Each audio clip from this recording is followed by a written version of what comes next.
عادي way ka dhacay waxaan hadalhayn way ka dhacay ilan waxaan ognahay video TikTok markuu commentiga bato like ta badato views ka bato markuu commentiga bato we agree yeah exactly wuxuu ii sheegay marka inuu gabadha muuqaalkeeda uu dadka tusaayo inuu views ku raadinayo dadka noocaas oo kale sidee ula hadalnaa marka ani waxaan qabaa wiilkii meel soo istaago oo gabar soo qaatay ilaa nabiga xadiidku wuxuu ahaa لا تكرهوا البنات فإنهن مؤنسات القاليات هكو عيارنو هكونينو هشيكشينو حموه دورو ده النبي إلى ومؤنسات القاليات وهديت إلهي النسيو ده قفك جبر سو قاتي من سو صار حتى ده جبر ده قابنته أنا وحقا إن لو قر دوليات الدمر ككله دوليات الدمر ككله أرجع إنه عان نقدر جعل الله أبو دوليات الدمر ككله دوليات الدمر ككله دوليات الدمر كله لو قر أو دوليات الدمر ككله هو قرطه gabadhaas oo kale video qada sameeyso hadii la rabo in la taliyo marka hore waa in la soo dagaalamo wiilkaas oo xumaanteeda sii faafinayo wiilkaas oo kale markii la soo dagaalamo ka bacdi aad loo soo jeesan karaa saas aan ahaan qaba fikirkayga aniga hadda wax ku darsado calashaan muhiimadda qofka horta wax soo dhigaya maaha runta hadii la rabo waxa waaye dadka views-ka dhiibayaan waaye bulshada waaye dadka oo qofkaas taageerayaan ama kor u sii qaadayaan waxay qofka soo dhigay marka muhiimadda waxa waaye bulshada in loo sheego bulshada in laga dhaadhiciyo inaysan xumaanta taageerin haddii iyaga aysan gaarsiinin meeshaas ma gaarayo marka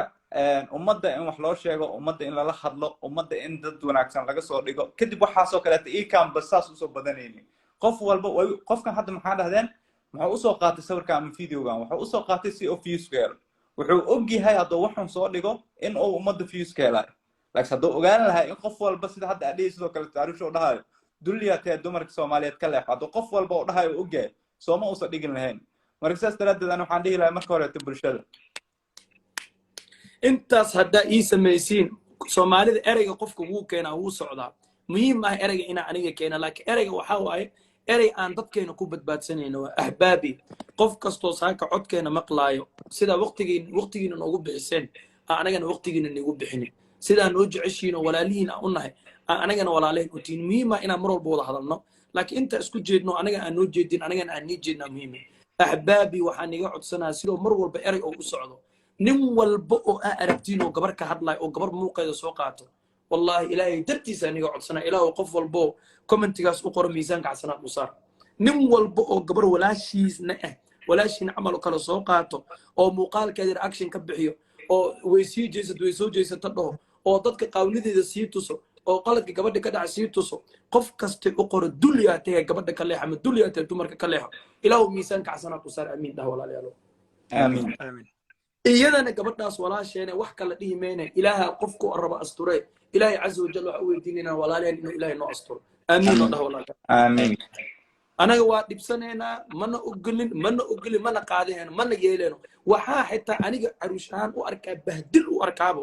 inaan asaga aqaano ama inaan muuqaalkiisa arkay inuu ogaado ama bahdil u arkaa laano ninkan gabadha soo qaatay caruusha ka soo hadlay maanta wax kale la naqanay amora ka soo hadlay wax kale la naqanay ahmed ka soo hadlay liibana ka soo hadlay idinka wax kale la naqanay anoona magaciisa sheegin oonan ka hadlin oo waxna sameeyay aan waxaan exactly ogahay xitaa hadaan la hadli karo gabadha asaga shukaansato gabadha asaga shukaansato maanta uu ka raadinayo oo gabarnimo ka raadinayo oo jacayl ka raadinayo hadaan la hadli karo wallahi waxaan dhihi lahaa gabaray hadii ninka ku shukaansanayo ninka adigoo ku jeclaa ku dhahayo ninka adiga maalka kugu bixinayo ninka guriga uu ku soo hooyanayo hadii uu nahay nooca gabdhaha ka dawareegay ee gabdhaha saas ugu dawareegay hadii uu yahay walaalay ka duceysa hadaa ka tagi kartin ka tag dulli waa hadaa ka tagi kartin ka tag wallahi intaas ay kala waxaan sameeyay aqoon imagine gabadhaas oo ani walaashay ahaaleed oo hooyaday aabahay dhaleena ogahay gabadha hooyaday aabahay dhaleen fartuun haday ahaaleed dad ogahay uu soo qaatay sidee u gubala maxaa sameeyay liiba waa ka xanaaqay taas gabadha saas oo ku sameeyay ani walaashii waxba isma dheer ugu liibano gabadha saas oo ku sameeyay qofkaas iyo aniga walaashii korkooda kaba isma dheero kor dumar kaba isma dheer dhalaa Soomaaliyeed gabadhan hadda waxay soo qortay caruush marka commentigaaga arkaa hoos u deg waa cay laha loo yarada ina caysid ma abaay ha caayin caay ma la ogolo oo qofkiina qof kale si caay ma ogolo laakiin dadka noocaas ee meelaha joogo ee macnaha dumarkaas ugu dawo war gabar ma gasho wax reaction laga bixiyo hadda ni sheega gabar haday haystana ma gasho wax reaction laga bixiyo hadday macnaha wax kala samaysana ma gasho wax reaction laga bixiyo hadday qaabantaana ma gasho wax reaction laga bixiyo iyadaa hooye iyadaa abaaye iyadaa walaale iyadaa xaase iyadaa wehel ma gasho wax reaction laga bixiyo ahbaabi ma gasho wax reaction laga bixiyo sidee aniga ragnimo u sheeganaa inta meel bulsho soo istaagana aan gabar ugu mashquulaa gabar wax uga sheegaa ragga ma iyaga isku mashquulaan ma iyaga wax iska sheegaan ma iyaga wax is dhahaan aniga masnaneen haddaa maato idil wax is dhahno meel aan iga kala galayso ma lahan laakiin xitaa soomaaliya awowyaasheen waxay samayn jireen meel waxaa jirtay gabdho jirkooda ka ganacsada laga soo wadi jiray waxaa loo sheegi jiray xitaa inaanan gabadha la dhihin dhilo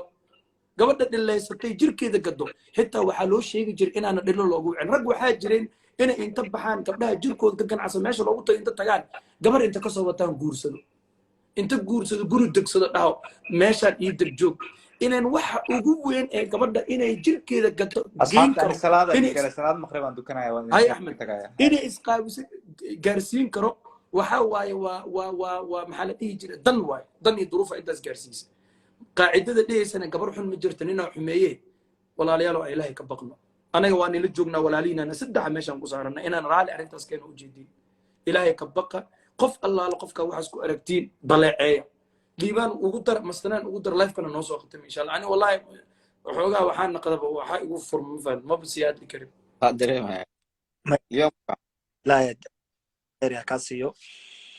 ana waxaa kusoo gabagabeyn lahaa horta wax walbo xumaana in lala dagaalamo wax walbo maanta la isdhihi karo dhibaatii bulshada soomaaliyeed ama gabdhaha ama wiilasha dhan walba markii looga dhibaati u keeni karta in lala dagaalamo qaab walbo looga hortagi karo in looga hortago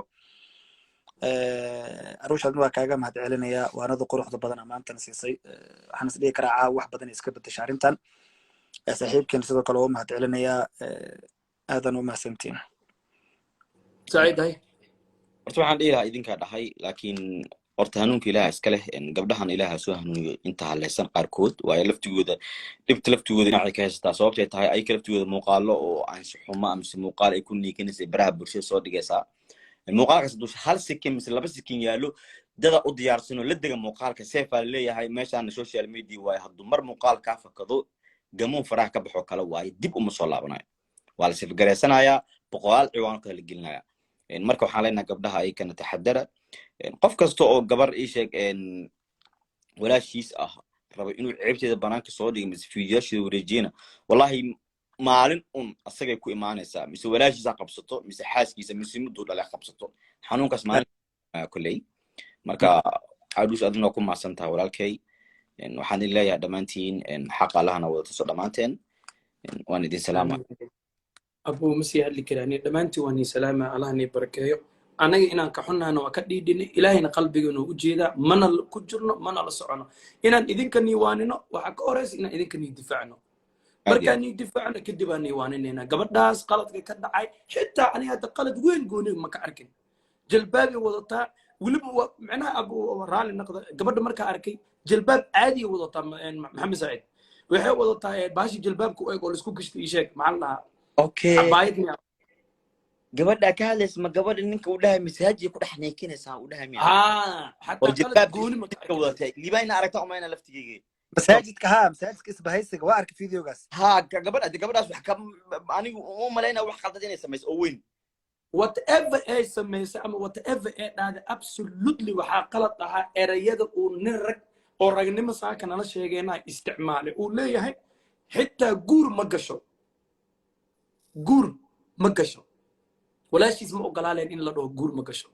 walaashiis ma ogolaaleen in muuqaalkeeda lasoo qaato marka qofka noocaas oo kale aniga markaan dulli leeyahay wuxuu dulli ku yahay aan ku leeyahay wuxuu dulli ku yahay gabar jirkeeda ama gabar uu wuxuu ka raadinaa fiyuus uu ka raadinaa wuxuu fiyuus uga raadinaa maanta walaashiis ma uusan soo qaadan lahayn macnaha walaashiis miya nebi miya rasuul miya waayo walaashiis uu qaadan lahayn qofaa wuxuu soo qoray ma fiican tahay in masaajid lagu dhexayso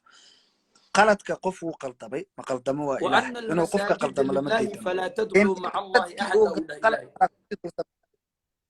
diidan liibaan aan ku wada liibaan waa u jawaabaa ilaahay masaajidadiisa waxaa loo sameeyey cibaado haddaba midaan ku dhaho marka su-aashaada jawaabteeda waxaa waaye axad qalad ka galo lama cafiyo hadalkaygaas dhegeyso أحد قلت كجلو لما عفيه إلا أحد كقلت كلا جلو أسوي كعفيه ما هني لكن qaladka ilaahay subxaana wa tacaala laga galo ilaa shirki inta aan ahayn ilaahay subxaana wa tacaala wuu cafiyaa yaa ayuha aladiina aamanuu ittaquu llaha xaqa tuqaatihi walaa tamuutunna ilaa wa antum muslimuun ilaahay subxaana wa tacaala adigoo muslin haddaad dhimatid qalad kasta aad ilaahay subxaana wa tacaala ka geshid xitaa masaajidka dhexdiisa hadaa qamri ku cabtid qamri ninka aad sheegaysaa ilaahay inuu kaa cafiyo waxna uma jiro laakiin qof walaalkaa maanta wax dhibaya aad ku dhahdid ilaa qofkaas uu ka cafiyo hadda gabadhaas wiilka qaladka uu ka galay iyada mooye cid ka cafinaysa ma lahan maalinta qiyaamana way suran tahay saasay u suran tahay xasanaadkiisa inta looga qaada iyada la siinaa xaqiiqana waa taas anyway aniga hadalka ma sii wadi karin gabadhaas walaasheene waxay rabtaa ha dhahdo sidai rabtaa ha samayso meeshay rabtaa ka dhacdo waxaa ugu duceynay iyada iyo in kasta oo walaal iyo macna anaga naftirkeena inuu ilaahay xaqana tuso dadka duliyaashee sidaas oo kale gabdhahanada iyo walaalahanada iyo xaasiskanada iyo hooyooyinkeenanada saas uga dab wareegayan inuu ilaahay ka qabtay ilaahayna tuso maanta maalina ahayn raganimada ee nala sheegana inaysan waxna ka jirin meel cad ilaahay inuu soo istaajo hadda waxaa la dhowayaa qofka qoraal wuxuu kusoo qorayaa xaaslo waay yaa way xaaska yeelayso ninka caawa kuu soo inay nin rag isaga kaa dhigaayo gabar kaloo adiga asaagaago kalena banaanka sheegay abbo waxaa jirto hooyo markii la dhaho raali noqdo hooyo waxaa jirto la dhaho hooyo maanta si kastay hooyo u tahay si kastay gabadheed u xun tahay si kastay gabadheed u fiican tahay saaka hooyo ma jirto yeelayso inay gabar kale inay wiil kale ka dhigaysato gabadhaasaa xun